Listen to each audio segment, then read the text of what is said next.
Well, what a beautiful day to be in Apalachicola, man. What a great spot for our state. I've always enjoyed coming here. Beautiful, beautiful part of the world. And we've got a great announcement here today. As you see, we've got a little hardware behind us that we're going to unveil here in just a minute. I do want to, welcome everybody. I know we've got a lot of dignitaries from here in Franklin County. Thank you for coming to this. I'm also joined by Green Beret, great guy. Our very busy and accomplished Secretary of State, Byrd. He's got to navigate election integrity, which he does very well, and we do very good in that in Florida. We've worked very hard on it. But then he also is the kind of the chief diplomatic protocol person for Florida. He oversees stuff with arts and stuff, and we've had a lot of work there because I'm not funding with your tax dollars woke stuff, right? And so we've got to get in there and do all that. And Cord's been right there, and then now he's really the tip of the spear for America 250, and Florida's really. We're leading the country and leaning in on this because we think it's important to remind people that we're lucky to be Americans. Visit Florida President and CEO Brian Griffin. So he's relatively new to the job, doing a great job. So we're here today, September 17th, which just happens to be Constitution Day. And 238 years ago, we had the delegates to the Federal Convention in Philadelphia sign their names to what would eventually be adopted as the United States Constitution. And that was not an easy task. We sometimes, America 250, as we look, that's celebrating July 4th, 1776, when they declared independence. It's kind of a little pesky fact of that is just declaring it didn't mean they actually achieved it. They had to fight a war. They had to win a war. They had to win a war against the foremost power in the world, and they were very much outgunned. And you had 2/3 of the population either was loyal to the British Crown or didn't care. And so you basically had 1/3 of the colonies that wanted to do the American Revolution. And so they had to fight. There was a lot going on there. You had, after the American Revolution, you had the Articles of Confederation.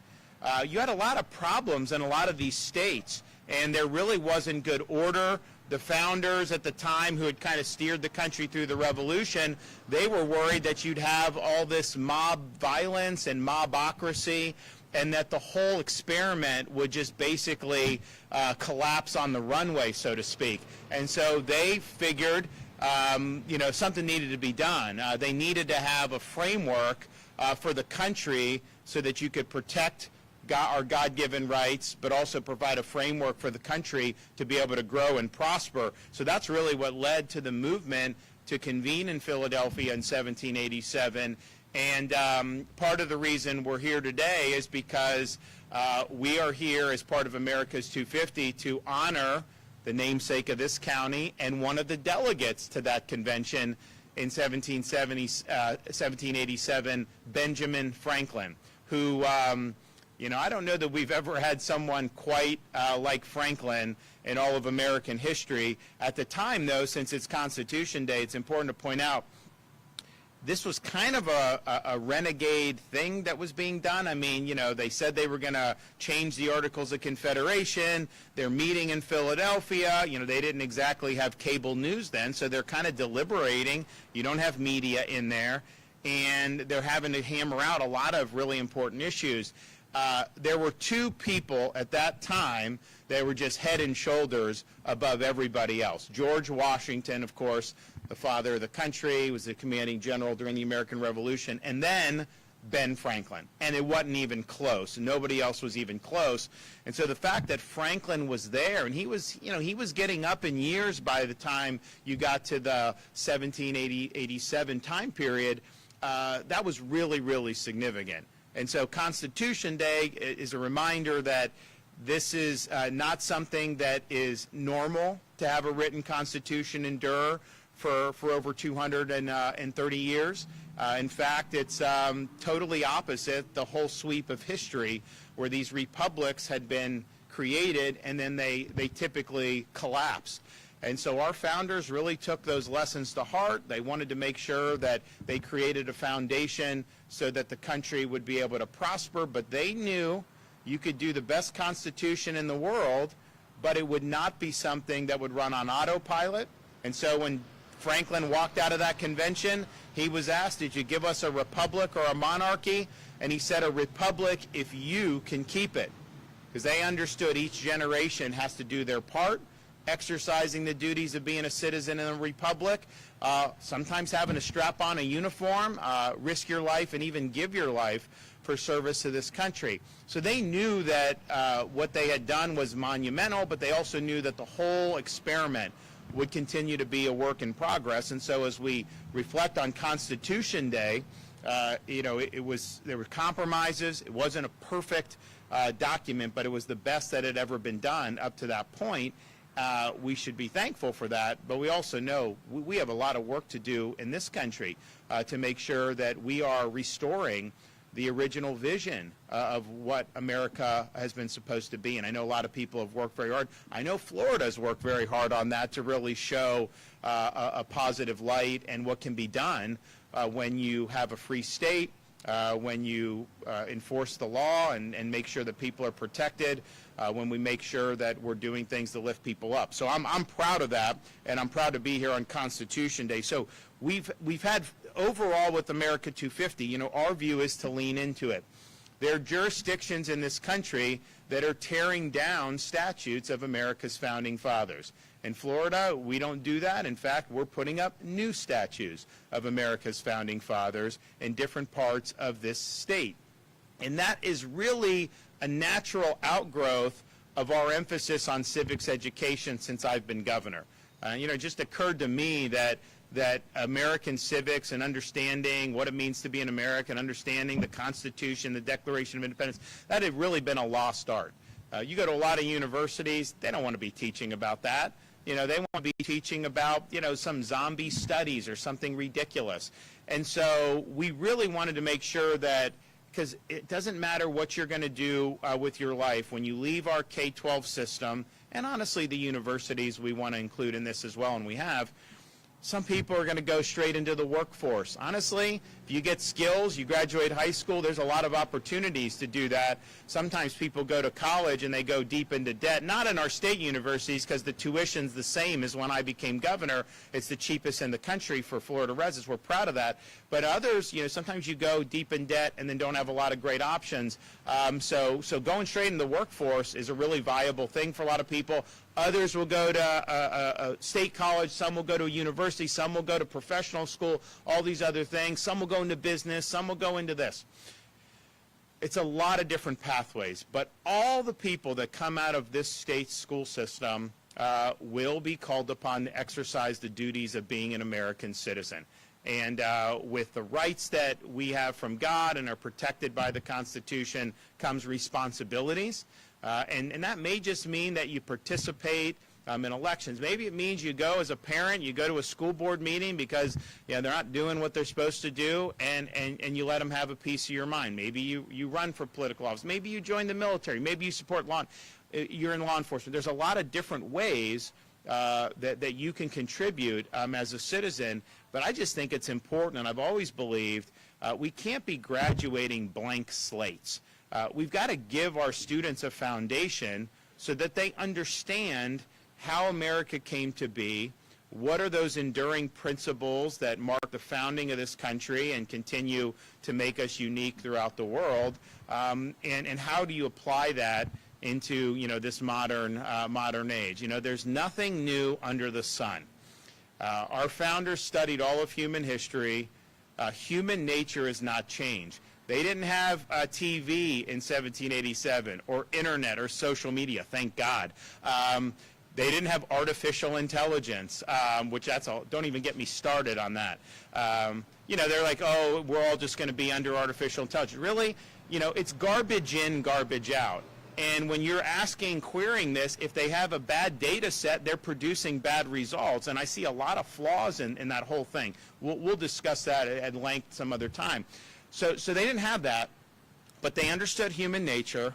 They understood the power of government. They understood the need to limit it and separate the branches and create checks and balances. And those insights are as true today as they were in 1776 when they declared independence, in 1787 when they signed the Constitution 238 years ago today, and it was just as true when they ratified the Bill of Rights shortly after the launching of the new republic in the early 1790s. So all of that is just how I think it's important. So these are really timeless principles. These are things that we want our students to understand and appreciate. So we've done speech and debate now. We have this debate initiative. Every school district in Florida is doing it. I think when we started, I think we had like 10 school districts that really were serious about speech and debate. Now everyone is. We host a championship in Orlando. We've been hosting that there across the nation. And, you know, first of all, when you have to get involved in speech and debate, in this day and age, I just think it's important. You need to be able to stand and articulate something in a public setting. You can't just be like, you know, doing social media the whole time, right? And burrowing into that world. We see that creates a lot of problems in society. So I think that's a benefit, even apart from civics, just that we're doing that. But also, when you talk about speech and debate, you know, you may have a certain viewpoint on that. You know, you may be like a high school student that, you know, really, you know, believes in like gun restrictions, right? Well, you may be asked, hey, you got to defend the Second Amendment. And then you've got to question your own assumptions. You've got to actually think, okay, there's a lot of people that believe in the Second Amendment. Why do they believe that? Why, you know, if a student hasn't been there, why is it? And then you have to go and you have to grapple. And then you actually see things from a different perspective. So I think it's really valuable. But we also understood, you can say, we got to learn all this stuff. It's so important. We can put money into it. And that's great. But you got to have teachers that really understand and are passionate about this subject as well. So we created a course for teachers, and not just limited to civics teachers, history teachers, English, whoever, where it's a 50-hour course. We got some of the best scholars from the country to do, so it's like a lot of it's on video and you kind of do all this. You get a $3,000 bonus if you go through with it, which is really, really good. I know a lot of appreciative. But you're actually learning things about, okay, you know, when they showed up in Philadelphia in 1787 to do the Constitution, what was their frame of reference? Talk about religion. You talk about Enlightenment. You talk about British common law. You talk about all these different things that influenced how the Founding Fathers thought and have influenced American constitutionalism since then. And honestly, you know, it is a lost start. You are not, that course that is offered in Florida, you're just not going to get that at universities. Now, maybe now at New College in Sarasota, Hamilton Center, University of Florida, we're working on Adam Smith Center to do more in Florida International. We've really worked hard, you know, on all this, and I think it's great, but generally speaking around this country, you can go and you're just not going to be equipped with this. It's just been a lost start. So we've been very excited to do that. I think it's important. It's something that, you know, you may not, it's not always on the front burner, right, of things. But if you take a step back and you say, you know, ultimately this experiment is going to rise and fall on we the people. And if people don't understand this or don't believe in it, then it's just a matter of time before, you know, this whole experiment collapses. But so far, we've had 21,000 teachers that have gone through this course, which is really incredible. And, you know, the satisfaction results after they go through it is like 90-some% say it was very worthwhile. So that's really, really meaningful. So now you have someone in the classroom that understands this, has a great frame of reference, and is able to inspire students to do. So we've doled out $60 million to teachers who have gone through this program. And I'm just really excited that we were able to do that. We've been doing it now for a number of years. It's been really, really good. So we've done all this on civics. And I mentioned something with the universities as well, because I do think it flows even beyond K through 12. We have something at the University of Florida called the Hamilton Center. It's only been in existence for a few years. I think it's already the premier institute for the study of Western civilization, American constitutionalism, and citizenship in a republic in the entire country. They're hiring faculty from Harvard and Princeton, not leftist faculty, but they're hiring because those universities, honestly, they've gone really, really off the rails. So you have really good scholars who that's not what they signed up for.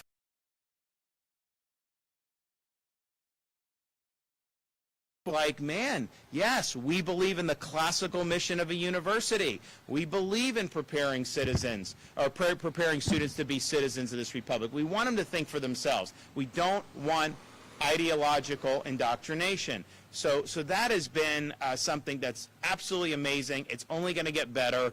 And, you know, I've spoken with some really significant people across the country that are in academics, and they're like, all these people want to go to Florida now. They're like, it's like that would, I mean, even 5-6 years ago that wouldn't have been the case, right? Now, this has really been, the state of Florida is really the focal point of the study of American ideals, constitutionalism, Western civilization, the things that kind of elite academia has frowned on for so many decades because it doesn't fit their ideological agenda. Well, we're done with their ideological agenda, and we want these universities to work for you, the taxpayers.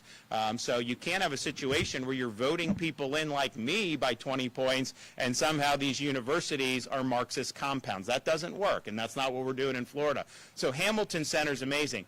New College in Sarasota, another good example. You know, they just got commissioned a statue on campus. They got privately funded that they're going to do to commemorate Charlie Kirk. Not a lot of universities would probably, you know, want to go that direction given their ideological orientation, but New College is really dedicated to being a classical liberal arts college. It wasn't always like that. It was very left of the left. We put a lot of people on the board. They got new leadership. They did things like, they were the first college in America to eliminate DEI. This is years ago, but they did that. They eliminated some of these esoteric studies that are more about ideological indoctrination. And so now the enrollment has really risen. The test scores are now going up. They're recruiting students from all across the country. Because, you know, as a parent, like we've got kindergarten, second, and third grade, so it's not like this is front burner for my wife and I, but we do think about, you do all this stuff as parents, you have certain values you're trying to instill, and then what? You turn them over to a university and it all just gets wiped away and they're doing the opposite? Like, a lot of parents don't want that, right? And so, I mean, you could be like me. I rebelled against it, and I became conservative as a result of the leftism because I knew it was bunk, but that's not true for everybody, right? So you just go. To be able to go to New College now, you know, hey, you're sending the kids. They're going to be really lifting up, I think, the values that a lot of people do. So that right there has been a big success. And then we've got other examples across the state of Florida. So that's something that is going to be important, not just now, not just 5 years from now, but that's for a generation. That's going to be significant. And the state of Florida is leading the way, which brings us to America 250. I think it's really important. I mean, you know, next year is America 250, but we've leaned in on it and say we're going to be doing a lot of stuff leading up to next year, and we're going to make sure that the state of Florida is really at the forefront of celebrating this. Now, Florida at the time was not a British colony and was not a part of the American Revolution. We obviously came online a little bit later than that when you had, you know, different skirmishes, things that kind of happened in that, and eventually became a territory and then became a state in the 1840s. And we are the oldest, with St. Augustine, that's the oldest settlement in all of European settlement in all of North America. You know, I see some of these guys sometimes from Massachusetts. We're at the National Guard Conference a couple of months ago, and they say, you know, we have the first muster in 16, whatever. I'm like, whoa. They were mustering in St. Augustine in the 1500s. That's just the truth. But it was not. It was Spanish control. So, but put that aside. We think it's important. We know it's important, and so we're going to do it. So we started with George Washington. There was a statue of him up in Mount Vernon, and I guess they weren't necessarily using it at the time. So Mount Vernon agreed to loan it to the state of Florida So we put it in the state capitol in Tallahassee. So you walk in, and if you're going to go left to go to the governor's office, you see this beautiful statue of George Washington there. And we did the unveiling in the state capitol. I mean, you know, the reality is Franklin is one of a kind. Washington, if it wasn't for Washington, the country would not have gotten off the ground. That's just the truth. You know, the whole idea of a republic is no one is indispensable. You elect people, you do this. It's more about, you know, we the people, and people can get elected, serve for a short time, whatever. And that's true. Washington's the exception that proves that rule, because without him it wouldn't have happened. So that was so important for us to be able to remind people about that. And you know, his name has been put on a lot of stuff: Washington D.C., Washington State, you know, he's on the, you know, $1 bill, all this stuff. Sometimes people just like, it's like, okay, Washington, it's like almost been sterilized when people don't really appreciate, you know, what a unique and an impactful individual he was. So we did that. That was really good. Then we did in Jefferson County, we were able to get a Thomas Jefferson statue. So you have this great statue when you're going up, I think it's the courthouse there in Monticello. You go up and you got TJ just sitting there, you know, he's sitting on a bench or whatnot. Really, really impressive statue. Byrd was able to get that done. We're here today, we're going to unveil in a minute Dr. Ben Franklin's statue in Franklin County, which I think is really, really amazing to be able to do. In the hopper, Alexander Hamilton in Hamilton County. We are going to have James Madison in Madison County, and we're even going to go down to the Florida Keys to airmail in a James Monroe statue in Monroe County, which is going to be really, really great. So Ben Franklin. I don't know how he did all the stuff that he did. I mean, like, he's inventing things. He would write books. He was a diplomat, a statesman. I don't know that we've ever had a leader in American history that had such a diversity of accomplishments and achievements as we did with Benjamin Franklin. He was somebody that did Poor Richard's Almanac, a collection of proverbs and rules to live by. He was an inventor. You know, he's flying the kite, you know, with lightning strikes. He's doing things on bifocals. He did a stove. He's doing all these different types of inventions. He founded the University of Pennsylvania in 1749, which is, well, it had been one of the top universities. I mean, recently some of these, the way they behave, it's just different. So he did that. He was very active in the cause of independence, which is significant because he was well known. He was very successful as a colonist. He did not have a bad life. He was taking a huge risk to be agitating for first the redress of grievances, but then ultimately separation from Britain. When they got to the Continental Congress, when they were working on, and Franklin was one of the ones that was working on the Declaration of Independence, you know, he's famous for telling the folks assembled there, and by extension the colonies that they represented, we must all hang together or we surely will hang separately. So when they pledged their lives, fortune, sacred honor, they knew that if they lost, their penalty was guaranteed death. That's what would have happened. They all would have been executed for treason for having signed the Declaration of Independence and fought for American independence from the British colonies. And so he was one of the Committee of Five that drafted and presented the Declaration of Independence. He later, of course, as I mentioned, was at the Constitutional Convention in Philadelphia in 1787. And, you know, that convention was not easy, you know, because you had populous states that just wanted representation to be by population. You had smaller states that said, no, we want states represented. We're a confederation of states. It's not about just individual population.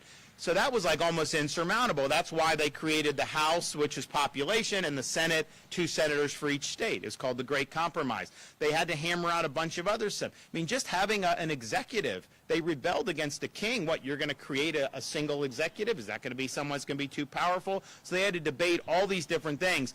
And it really didn't go well for most of the convention. And so at one point in the convention, Franklin stands up, and obviously he commanded respect just because of how accomplished he had been, but he was also known as more of a rationalist, more of a deist. You had a lot of religious influence during the Revolution, but Franklin was not considered one of those people. So he stands up and he says, I'm thinking to myself, how is it that we have not appealed to the Father of Lights to illuminate our understanding? And so he requested that they all engage in a prayer to be able to ask God to help them make it through the convention. And, sometimes that's pointed to that, well, Franklin may have had a reputation as a deist, but, there he is wanting to appeal to God. Others say, well, that the convention must have been in dire straits if even Franklin is saying, we need to appeal with prayer, because that was not like him. So they did it, they came together, and they eventually hammered it out. And he said towards the end, so they're signing it, so this would have been September 17th of 1787, and they're signing it, and George Washington was the president of the Constitutional Convention. He was sitting at the front, and Franklin stood up, and Washington had a chair that he sat on, and at the top of the chair there was like half of a sun. And Franklin said, I've been looking throughout the course of the convention to try to figure out the sun on the back of Washington's chair, is that a rising sun or is that a setting sun? And he's like, now I have no doubt with the adoption of this Constitution, or the proposal of the Constitution, that's a rising sun, not a setting sun. It signifies the rising of a young republic that would eventually be the envy of the world. And sure enough, it got ratified, and the rest is history. During the Revolution, though, so he was kind of back in the States then, he was out as a diplomat. In Britain, he was there for a time. He was in France. He was legendary for his carousing in France. I mean, he had a lot of fun in Paris when he was doing it. I don't even want to know the details of that, but he was definitely somebody that enjoyed life. So he was doing that, but U.S. probably wouldn't have won the American Revolution if it wasn't for France coming in and helping at the end. And really, that was Franklin that really set the stage for that. So a remarkable success as a diplomat, in addition to being a domestic statesman. And he's also just somebody that you read Poor Richard's Almanac, you read a history of his quotes, they ring as true today as they did back then. I have a couple favorites of Ben, and these are things that I think if you watch how we kind of run things, you could see we take these to heart. One of the things he said is, well done is better than well said. And ultimately, that's something that I've certainly tried to live by. Words can be meaningful, but deeds are ultimately the most powerful. Don't tell me what you're going to do. Show me that you're actually going to get it done. And if everyone in elected office stood by what Franklin said, we'd have a lot more productivity around the country than we do now. The other thing that I've taken to heart, as he says, is he that is good for making excuses is seldom good for anything else. You got to kind of step up, you got to get it done, and you can't be making excuses. So we're really excited to be here. I think people need to know. I mean, my kids, we're telling them every time we do these about these different folks, and I really hope our young people are able to be inspired by the examples of America's founding fathers. I mean, I just think to myself, how would this have worked back in 1776, 1787, if instead of like a Benjamin Franklin, you had people like Adam Schiff? I mean, would it have done well? I mean, I think probably it would not have done well, right? I mean, it's just, so we were really blessed with a unique set of leaders who were able to achieve great things and give us an opportunity to live in a free society. And obviously we struggle to continue that, to make it better, to restore freedoms as those have been eroded by big government over the years, and we've done that in Florida in a number of different respects.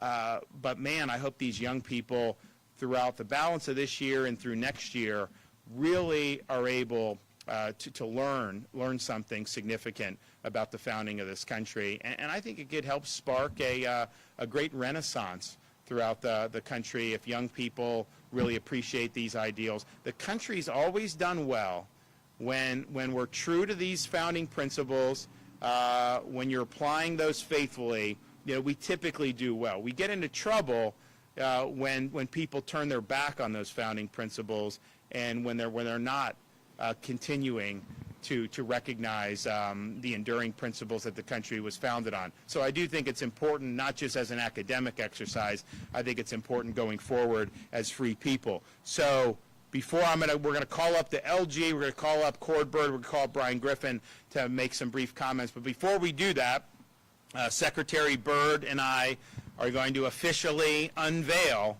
the be right here in Franklin County.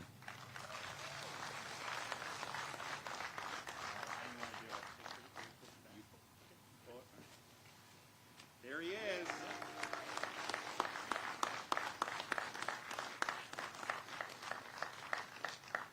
Good man right there. All righty. So we'll start with, some of you may have met him.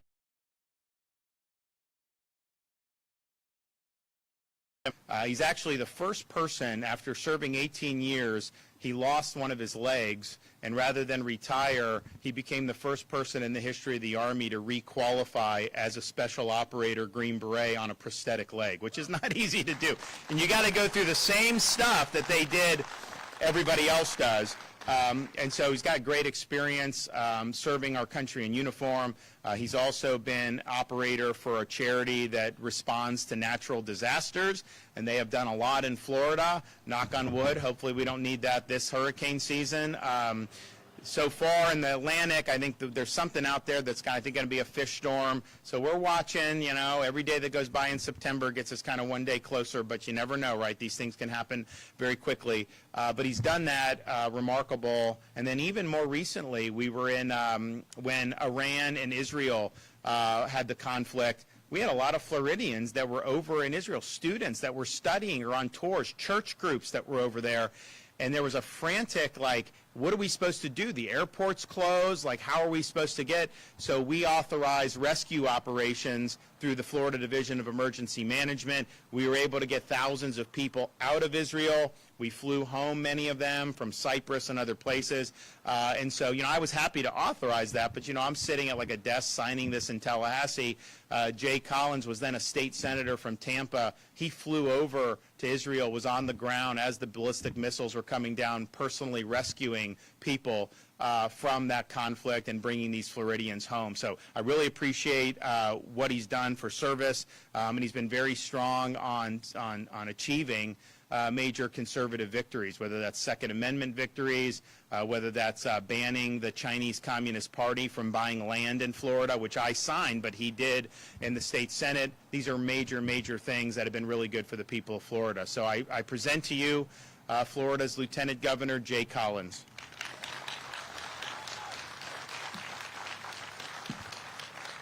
Well, good morning. It is great to be here. I'm a bit of a history nerd. I love it, having traveled around the planet and seen some of the places that are so dissimilar from what we have right here in America. But more than anything else, aren't you glad to wake up every day and be a citizen of these United States? We are so blessed. We are absolutely blessed. With America 250 coming up, the governor hit, as always, all of the key talking points. You can hear some things again, some things that are really, truly important. But what we have to talk about is the audacity, the courage, the thoughtfulness, the leadership of our founding fathers. Look at what they built. Look at our nation that they built compared to the time. They risked everything they could be for a belief of something bigger than themselves, of freedom, of a republic, of we the people. They did that. We uphold that. When I served in the military, when the governor served in the military, and each of you who are veterans as well, we swore an oath to defend our Constitution, to protect, preserve, and defend. And that's the same oath that we swear when we serve in office. It's fitting that we're here today in Franklin County honoring Dr. Benjamin Franklin the way we are, because frankly, there is nobody who we should talk about more on this day. What he did behind the scenes to build a nation. When the spotlight wasn't on him, he was never a president, but he did so many things. Only 2 years of formal education. He signed the Declaration, he signed the alliance with France, he signed the treaty with Britain, and then he signed our Constitution. He led our nation through storms, through difficulties, and yet was resolute in the end. The governor hit on the amazing things that he said. He hit on the story, but what we want to talk about here more than anything is, what does that mean to us? What does it mean to us? We have an opportunity each and every day as citizens of this nation, living in the best state in Florida with America's governor, who has stood alone incredibly often and been right when others wanted to chastise and push back. We know that bold, focused, conservative leadership matters. We have an opportunity to stand for those things that created our government, that created this nation, our American people. You know, it's often said that America just beats to a different drum. You're doggone right we do, because we have our own ideas, our own ideals, our own principles, our values that make us uniquely American, and we are so blessed to have those. So as you go about your day, I ask you to think a little bit about Dr. Benjamin Franklin. I ask you to think a little bit about what our Constitution means, but I ask you to focus more than anything on how do we protect and preserve this just the way our forefathers did. Our founding fathers built it, they handed it to us, and we have to do the same thing for our children. Thank you for what you do. Thank you for being here today. God bless each of you, and God bless these United States. Okay, now, kind of navigating us through the 250. So, part of the thing, it's sad that there's other states that are like tearing down statutes or mothballing them. The flip side of that is we're embracing it, and so we can get these things on discount. We're getting them like they're not using them, so Byrd is out there, getting all these statutes, getting everything lined up, and we've got. I know I saw the James Monroe one that they're working to bring down here. We had, I think, a little complications with Alexander Hamilton, but I think that's going to be good. I think Madison's in the hopper as well. And, we're going to do all the namesakes for the counties, but we're not going to stop there. We definitely want to be able to do more in other parts of the state of Florida. And, there may be some jurisdictions that, may not embrace a founding father as much as like here in Franklin County would, but that's okay. We want to make sure that everyone's got a chance to learn about this, and it's really important. So I appreciate all the work he's done on this project as well as so many other things, ensuring, we don't even talk about in Florida these elections anymore because we have the results in like an hour, and like everyone says, why can't all the other states be like Florida? That didn't used to be the case in Florida. And so we've done a lot over the years, legislation. I've removed election officials who didn't do a good job. And all this, but on the day-to-day, Secretary of State's office, they're pushing through what needs to be done to make sure that that we have strong election integrity in Florida, and we do have the best in the country. So, Secretary of State Byrd, you're up. Good morning, Governor, Lieutenant Governor, citizens of Franklin County. Happy Constitution Day. Today on National Constitution Day and Citizenship Day, we commemorate the signing of the U.S. Constitution on September 17, 1787. Benjamin Franklin, one of our most distinguished founding fathers, played a significant role in the Constitution, so it is fitting that we unveil his statue on this day. Before the Revolution, he was a renowned author, inventor, scientist, and civic leader, a brilliant thinker. The founding fathers trusted him at key moments in our history. In my office, I have a picture hanging that shows Franklin and Jefferson and Hamilton writing the Constitution, and that is a reminder every day of what those men went through and what they did to give us what we have today. Franklin helped draft the Declaration of Independence, secure a military alliance with France, and negotiate the Treaty of Paris, which ended the war with Great Britain. In all his accomplishments, Benjamin Franklin embodied the virtues of hard work, enterprise, ingenuity, virtues which have characterized America's rise as the most dynamic and innovative nation in the world. And the governor mentioned Franklin's wit and wisdom immortalized in his publication, Poor Richard's Almanac. That spirit is alive and well in Florida, where we honor the past and celebrate those who laid this foundation. In dedicating this statue, we not only recognize Benjamin Franklin's greatness, but the greatness of the nation he helped to build. As chair of the American 250 Florida Advisory Commission, I'm proud to lead our state's America 250 celebration, and this ceremony is part of that celebration. The commission is planning events in all 67 counties leading up to and throughout 2026. We're engaging as many citizens and visitors as possible to educate our children about America 250 and the events and the people that have made our country great. I'm grateful for the leadership of the governor for his unwavering commitment to preserving American history and ensuring Florida leads the way in celebrating our nation's founding principles. And Governor, I never see you as excited as when we do this because he's such a student of American history. I can tell. I mean, you just riff on it, and it's very it's inspiring. And I hope that we can all aspire to that level of knowledge of our country. I want to recognize the Department of State's Division of Historical Resources, who played an important role in acquiring the statue and working with Franklin County Coordinator Michael Marone on the logistics of bringing this important symbol of Apalachicola. And I also want to recognize Heather Riley, the Supervisor of Elections here. Oh, where's Heather?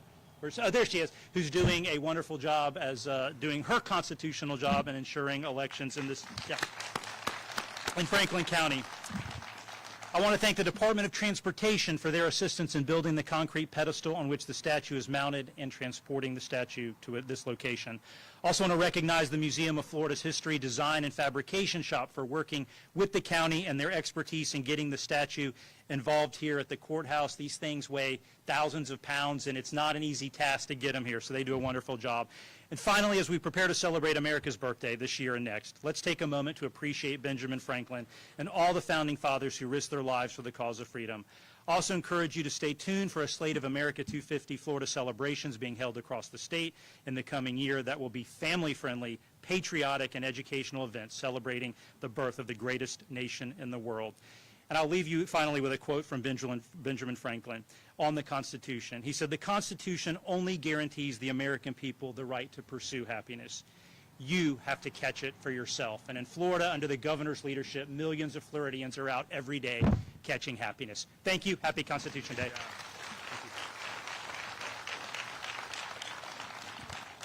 Just for the record, I get just as excited when we're talking about road widening projects and infrastructure grants. Yeah. If you believe that, I've got oceanfront property in Arizona I would like to sell you. So visit Florida. See, O'Brien had worked in our office for a number of years, and it's an important thing to kind of parrot Florida's virtues to folks. We've got, they said like no one was going to come this year for whatever political reasons. We've had these left-wing groups have done boycotts on Florida for years now, certainly since I've been governor, and I think every time they do it, we set another tourism record. And so we're doing very good. We have that. And, it's interesting. Obviously, people go down to the theme parks, and there's a lot of activity in South Florida. There's different things that happen. But one of the best things you can do if you really want to have a good time with your family is do Old Florida. And it's honestly, it's refreshing to not have everything be commercialized and everything, a lot of family. And I will tell you, like here in Apalachicola, like they catch the fit. It's amazing what they do. Great restaurants, very, very good, but just very beautiful.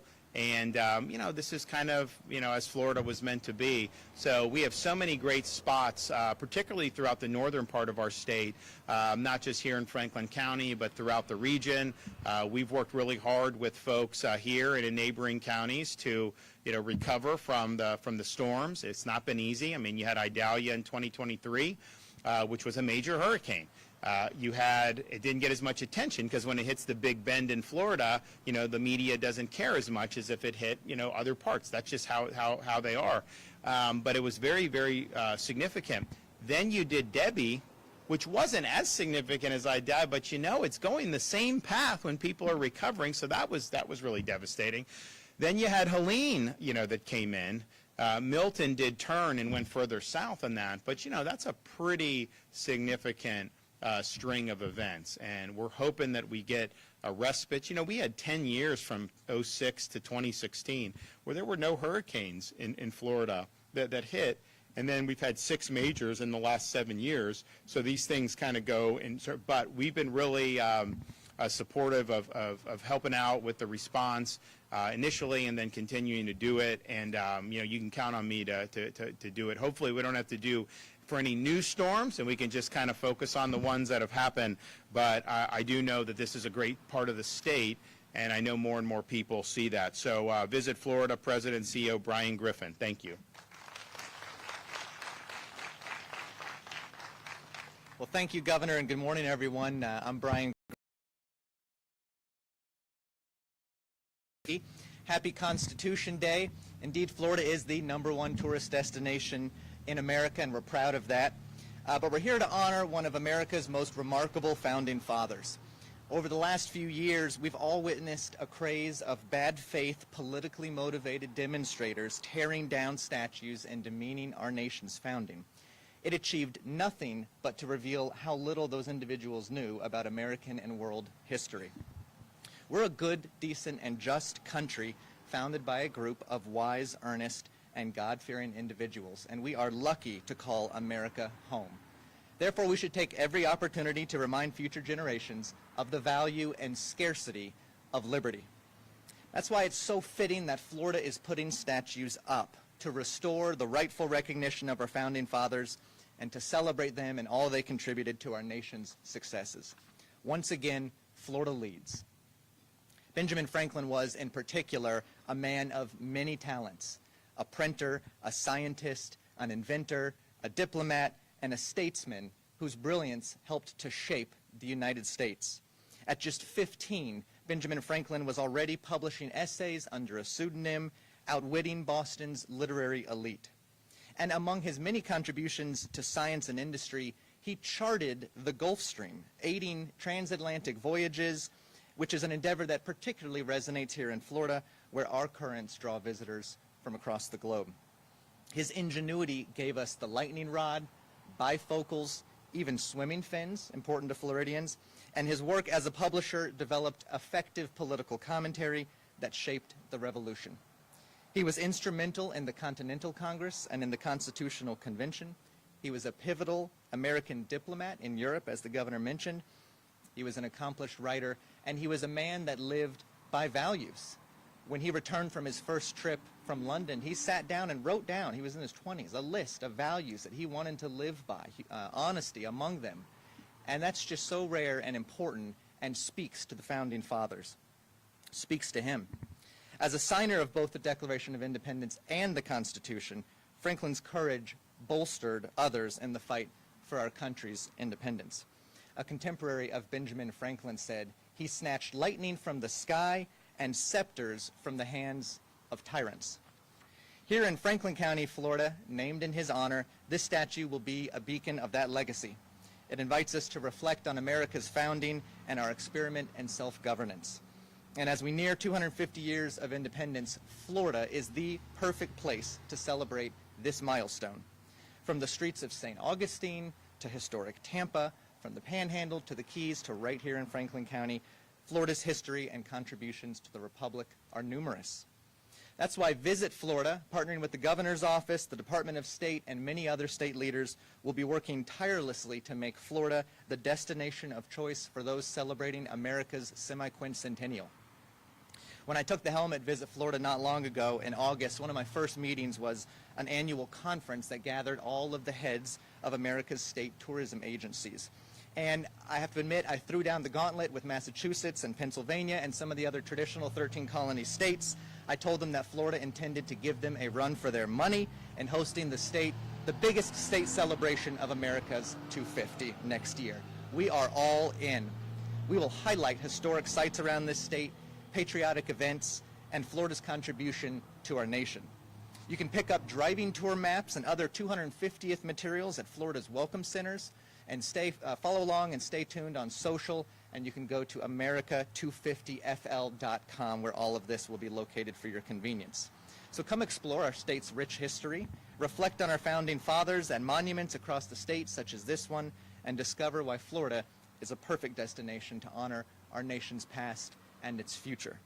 Thank you, Franklin County, for hosting this historic moment. Thank you to Governor DeSantis for having the courage and commitment to rightly honor our country through monuments such as this. And thank you, Benjamin Franklin, for your contributions to our republic. All right. Good job. And you know, it goes without saying, but I will say it, and I know the sheriff will agree with this. You know, you see these people across the country. You know, they think they can go and defile a monument or tear down some statue or monument. You know, just understand. You know, you pull those stunts in Florida, you are going to face serious consequences. We're not just going to sit there idly by and let you destroy public property.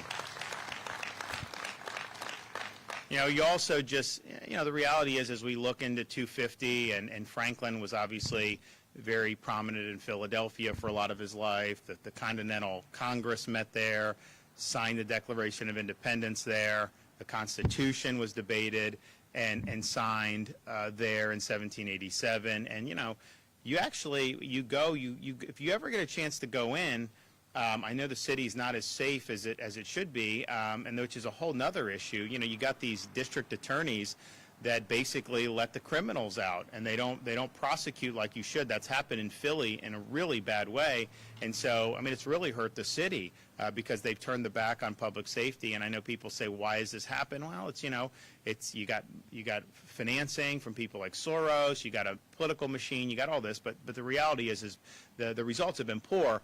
So hopefully, because I went there back in the day, and I mean it was very vibrant, but things have changed, particularly in the last 10 years. But you can go into that Constitution Hall, and you go in, and honestly, it was small. Like, I mean, I'm thinking, like, these guys are all, like, kind of crowded in there. They were there in the summertime. You know, they didn't have air conditioning back then. And so I was like, man, you know, this is really something to be able to see that.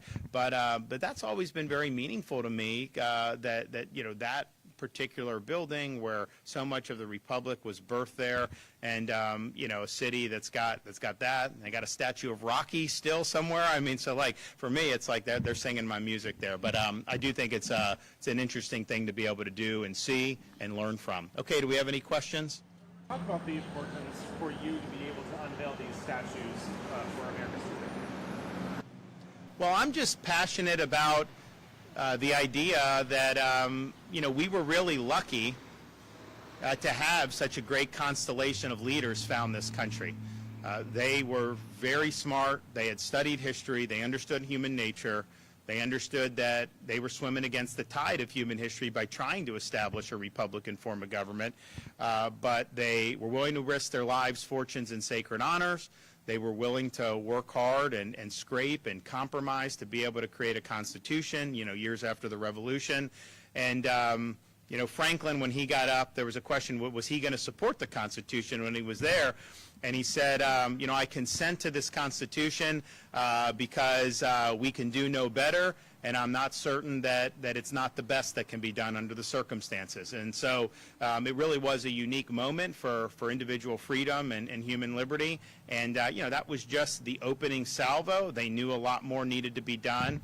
You know, Franklin, because a lot of the founders get criticized on the other side, but I think it's important to point out, you know, he was the founder or one of the leaders of the Pennsylvania Abolition Society. That was something he believed in, you know, very deeply, and was pursuing that all the way until his death. So I just think it's important for us to appreciate what we were able to inherit as Americans, to give thanks to those who did risk their lives, fortune, sacred honor, in order to establish this republic. And I just think it's important that people know that, appreciate it, understand the ideals that they fought for, understand the principles that are reflected in these founding documents, understand the colorful nature of some of these guys like Benjamin Franklin, and the stoicism of a George Washington, the intellect of a Jefferson or a Madison. It's really, really important. And you know, so I'm just thankful that we're inheriting that legacy.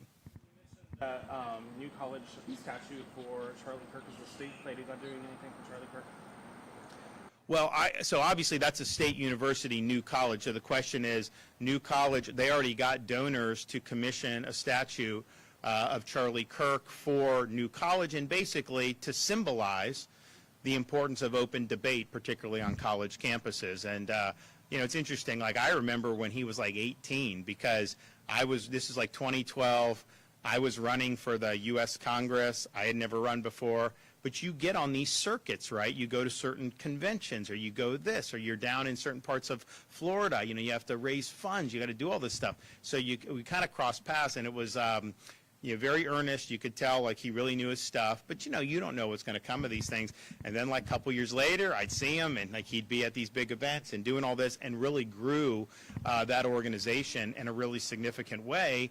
And the reason why that I always had respect for it is because bringing conservative principles to college campuses, that's basically like the lion's den for political debate, right? Because the campuses have gone so far in one direction. I think that's changing a little bit throughout the country. Definitely has changed in Florida, no question.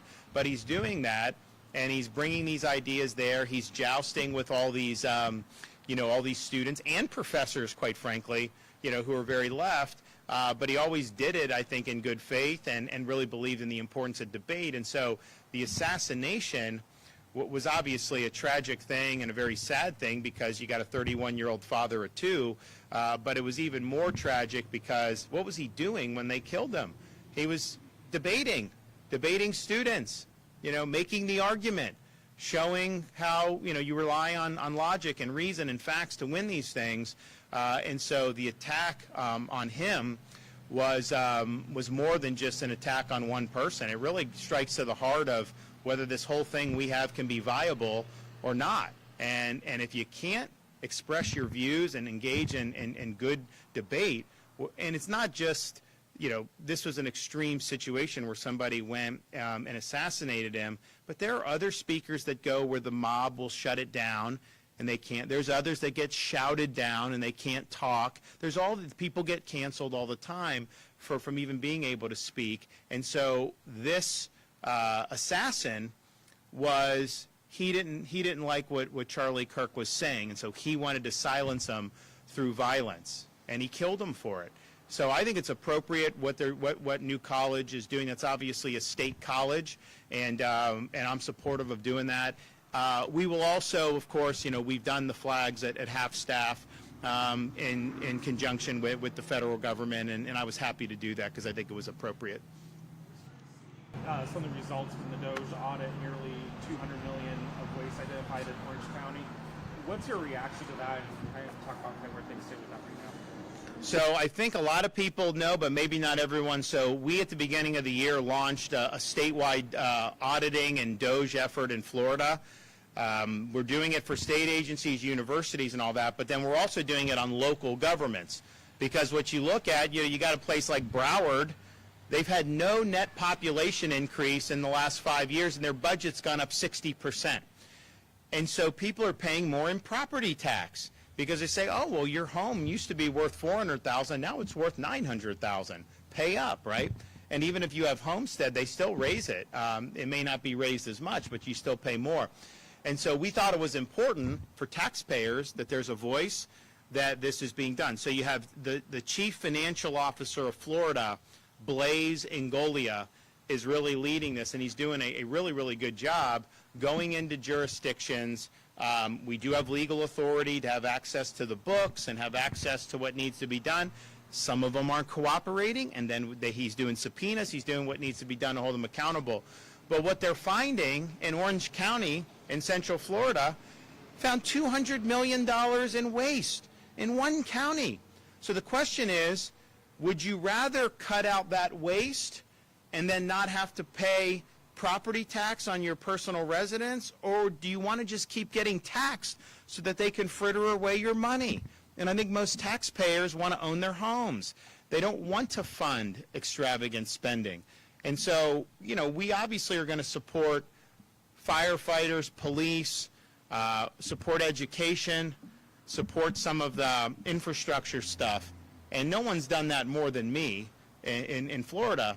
But these bloated budgets, bloated salaries for some of these folks. I mean, we have county administrators making $250,000 to $300,000 in different parts of the state of Florida. And you think about, okay, well, again, do you want to fund? So I think it's been really important. I think he's going to continue to unveil a lot of wasteful spending, and that will hopefully lead into the voters being able to adopt an amendment. See, the property tax doesn't come to the state. The state doesn't levy it, the state doesn't collect it, and the state doesn't spend property tax revenue. That's wholly a function of local government. We've got people that are snowbirds that can pay tax. We've got people that are investors and they have Airbnbs, which I think has gotten out of hand. They can pay tax. You obviously have commercial, you have all this. But if you're just a Florida resident and you own a home and that's your homesteaded property, my vision is that you should own that free and clear of the government, that they shouldn't be able to charge you rent just to live in your own house. And what the DOGE effort, and it's really, it's kind of a Florida spin on it. I mean, we call it the Florida Agency for Fiscal Oversight, FAFO, and it's just, what we're showing, I think, and Blaze is doing a great job. Don't let anyone tell you that we can't do anything on property tax. Trust me, entrenched politicians are going to say that. A lot of media is going to say that. A lot of people that benefit from the current system, are going to say that. But the reality is, you take like a Broward County, 19% of their budget is property tax revenue, but only a fraction of that is homestead revenue.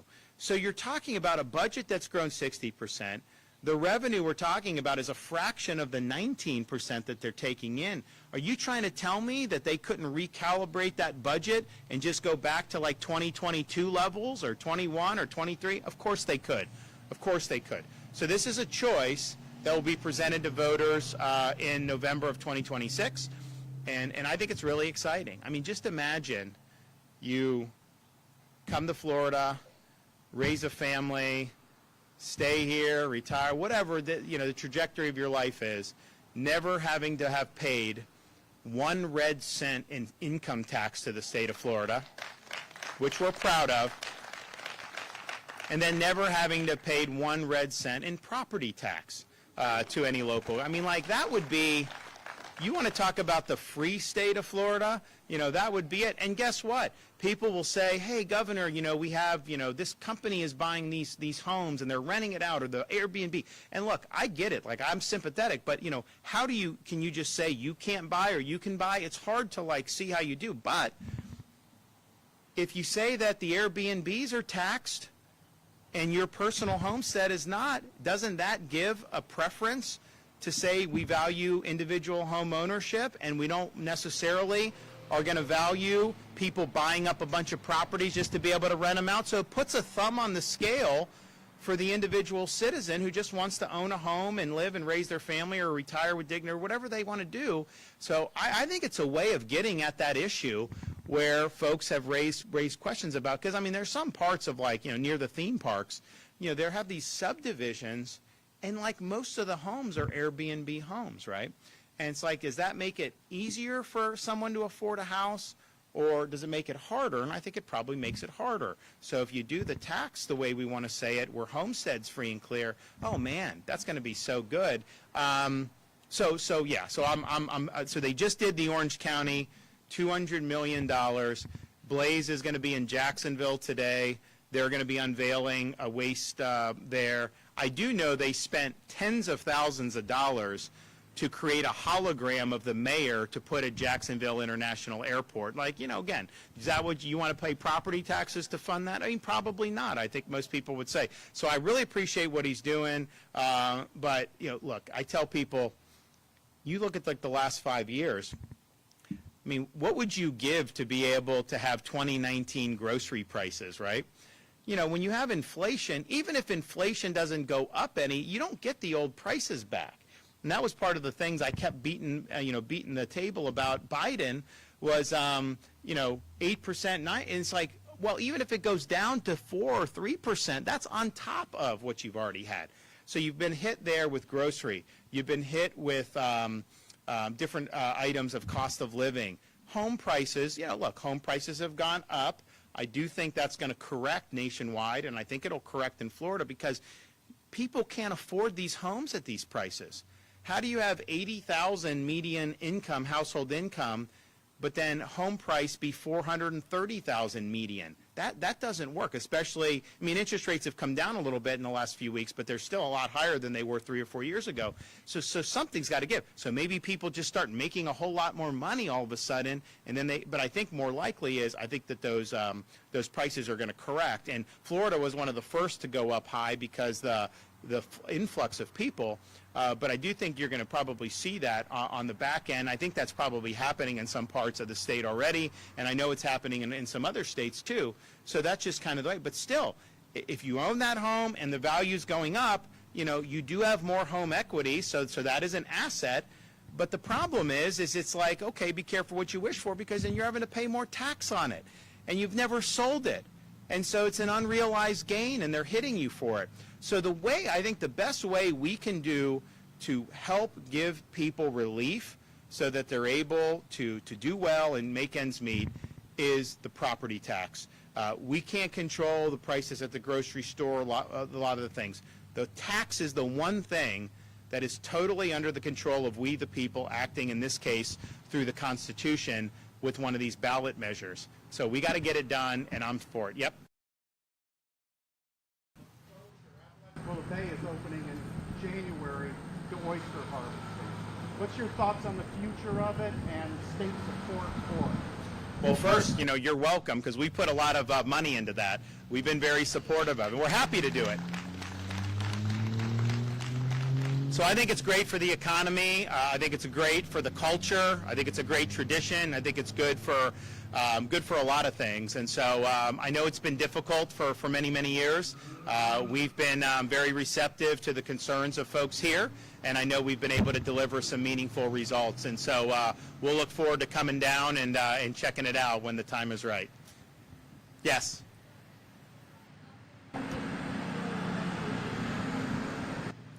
I'm sorry?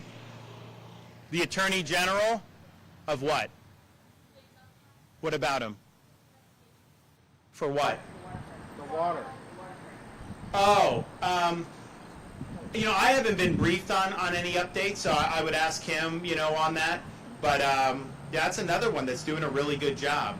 I think he's been very assertive as Attorney General, certainly with the protection of kids and youth from predators. And we've got a huge problem in this society. You know, as like a dad, I've got young kids. It's like when I was that age, you know, you kind of like, if you're at home or whatever, you're kind of protected. Now, these people can get on the internet. They can get into video games. I mean, like, they can reach your kids. And so, like, my wife and I are always trying to find ways to, like, not do. And it's been a big problem for this country. And Florida, our policies are very simple: zero tolerance for exploitation of our kids, and that includes us instituting under my tenure the death penalty for pedophiles. I think that that's an appropriate punishment when you're doing this to these young kids. And so the Attorney General, so James, has been really, really strong on defending the innocence of our kids, holding the bad guys accountable, and also vindicating parents' rights. You know, they created an Office of Parents' Rights in the Attorney General's office. Very, very important. You know, you've seen this thing, this phenomenon, and we saw it in Florida, unfortunately. You know, after the assassination of Charlie Kirk, you know, you've got people out there celebrating that. And I'm thinking to myself, look, I may disagree with somebody politically. I would never think it would be good for something like that to happen. It's not good for, obviously, the victim and the family. It's not good for society for this stuff to happen. So to be out there cheering it, you know, was a real problem. And people say, oh, well, you know, people can do what they want, free speech. Well, yeah, no one's saying the government's going to put you in jail for doing that. But I do think it's a problem. Is that someone you want teaching your kids? When they say that this is something, this assassination should be celebrated? Of course not. And so you have teachers in Florida that are getting pink slips as a result of that. Is that somebody you want? If you go into a hospital and you need care, and maybe you have a right-leaning like shirt on where there's a message, do you want one of these nurses that was glorifying a 31-year-old father of two getting murdered in broad daylight? No. Education, when you're in government service, when you're in healthcare, where other people are impacted by what you're doing, there's a higher standard of conduct that we have a right to insist upon. And so the Department of Education in Florida immediately has taken action. University of Miami, which is a private school, you know, they severed ties with one of their physicians who was a professor, you know, because she's out there just incredibly, you know, glamorizing this. And so I think, you know, it's one thing to have like Antifa nut jobs that just do problem, and I think particularly people that fund them are a huge problem, and I think that needs to be disrupted, and I know the administration in Washington's working on that. And that's bad that's been allowed to fester for so many years throughout the country, but I'll tell you, it's kind of demoralizing when like people that are just in like normal professions that you would think, you know, kind of that, then they're out there doing that. And so that's a wake-up call, I think, for a lot of folks. But we're proud of what we did on that. Commissioner of Education, Stasi Kamutsis, has done a great job with that. And we're just going to keep making sure that there's a higher standard. You know, you have a right to kind of do that stuff, but you also have a responsibility in these positions of public trust to behave in ways that are consistent with, I think, appropriate standards. And just as a dad of kids, I would not want my kids in a classroom being taught by a teacher who thought it was fit to revel in the assassination of a young father of two. I don't think that's appropriate. Yes, sir. Governor, I'm in the fishing business, and Apalachicola have been for a long time. And what's your name? Jimmy Mosconis. Jimmy? Yeah. Okay. And I wonder if there's anything you can do about this gag grouping season. It's only 2 weeks. We had about 10 days, so that's 14 days to win the tournament. Have you availed yourself of our Gulf Red Snapper season at all? I know that. Huh? You know what you got. Okay. Yeah, so basically, we want to do that. So we have control. So the feds are very restrictive, right? They gave us control over Gulf Red Snapper. So we go and we, you know, look at it. And I told my guys, I was like, I talked to all these fishermen. There's massive numbers of these fish in the sea, like the red snapper.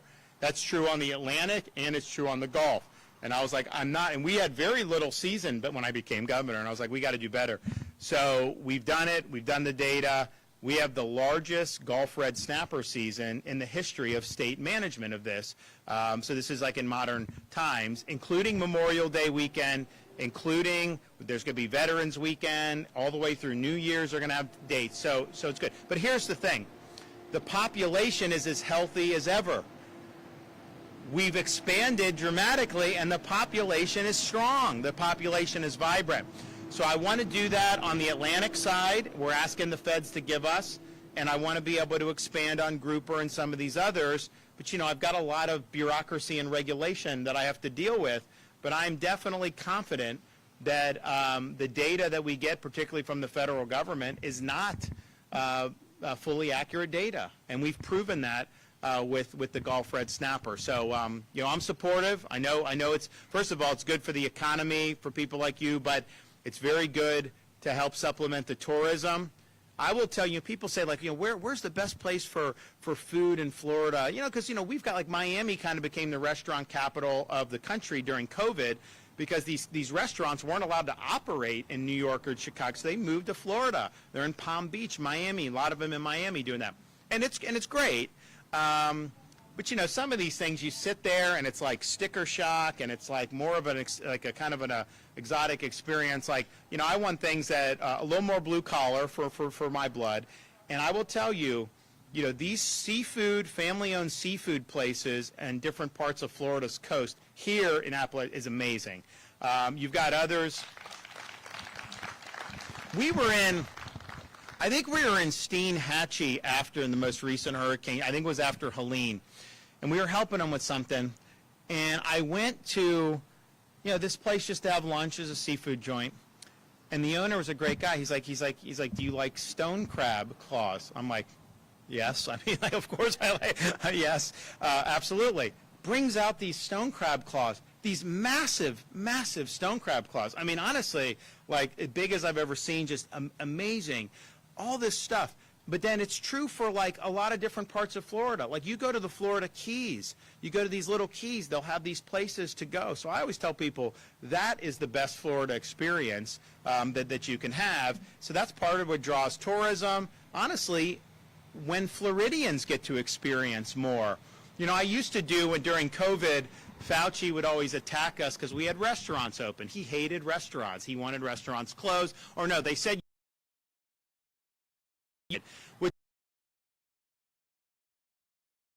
they would set up the tables outside in like Chicago, which is fine when you are in August. But when you start to get into the fall, it gets very cold there. So what would they do? Would they let people go inside? No, they didn't do that. They would build enclosures outside, and that's outdoor dining, even though the ventilation is probably a lot worse. But this is the mindset that was going on. So he got very mad at me for doing that. So what I would do, I would go, as I'm going around the state, I would do, you know, I would take a picture with the owner of a family-owned restaurant. I'd put it up. I'd put the website. I'd do all that, and then we'd drive traffic. So I told my staff, I was like, you know, we got to do that again, and we maybe we'll do a little bit more. So we will definitely, when we're back here, we're definitely going to highlight some places, you know, here in Franklin County, because I think it's amazing, and I think that you're really living, I think, the true Florida experience when you're able to do it. And that obviously depends on being able to fish and being able to bring these things in. We do have the best, you know, the best grouper in the country by far. When you look at the different places that do that and do that well. Not even close. Not just grouper sandwiches, but other ways that they do it. So we want to do that. I'm excited about the bay here and how that's gotten better.